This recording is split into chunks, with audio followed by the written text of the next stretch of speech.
It's Terrific Tuesday.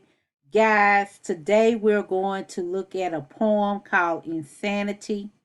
Insanity is doing the same thing over and over, expecting different results.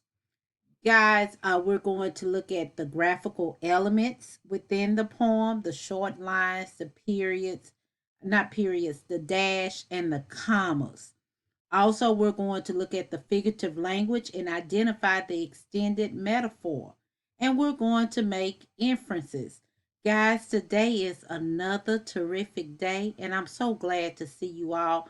But I'm not going to start the countdown this week because we just got back.